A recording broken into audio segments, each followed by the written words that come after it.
باپ کا کام صرف اتنا ہی تو ہے کہ اپنے نطفے کو منتقل کر دے رحم مادر تک، باقی 9 مہینے کی ساری زحمت تو ماں کی ہے۔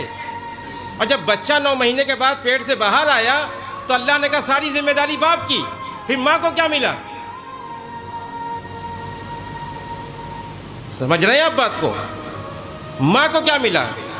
کہا پہلے یہ طے کرو کہ ماں نے دیا کیا اور باپ نے کیا دیا۔ تھوڑا سا توجہ رکھیے کہ بہت لطف آئے گا نتیجے کی منزل پہ۔ باپ نے نطفہ دیا، نطفے سے کیا بنا؟ بچہ۔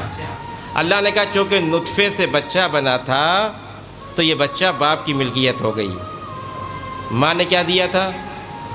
رحم۔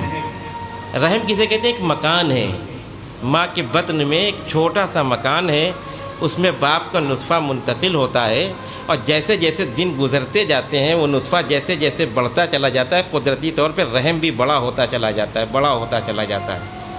تو اگر یہ نطفہ ہو اور رحم نہ ہو تب بھی بچہ پیدا نہیں ہوگا، رحم ہو نطفہ نہ ہو تب بھی بچہ پیدا نہیں ہوگا۔ تو باپ نے جو نطفہ دیا تھا اس کو اس کا صلہ مل گیا بیٹے کی ملکیت کی صورت میں۔ ماں تو خالی ہاتھ ہے۔ پروردگار تو عادل ہے، تیری عدالت پہ ہمیں قطعاً شک نہیں، لیکن بات یہاں پہ سمجھ میں آ نہیں رہی کہ تمہیں سمجھنا کیا ہے؟ کیا سمجھنا یہ کہ ماں کو کیا ملا؟ باپ کو تو سمجھ میں آ گیا، کہ پہلے یہ طے کرو ماں نے دیا کیا۔ اب جو غور کیا تو معلوم ہوا ماں نے رحم دیا، اور اسی رحم کا دوسرا نام ہے مکان۔ اسی رحم کا دوسرا نام ہے مکان۔ تم ہمیں عادل سمجھتے ہو کہ نہیں سمجھتے؟ پروردگار تجھ کو تو ہم عادل سمجھتے ہیں، کہ بس یہ عدالت کے تقاضوں کو سمجھو کہ سمجھ میں آ جائے گا میں نے کس کے ساتھ کیا کیا۔ جس نے نطفہ دیا تھا، نتیجہ سنیے گا، جس نے نطفہ دیا تھا اس نطفے سے جو بنا وہ صاحب نطفے کے حوالے۔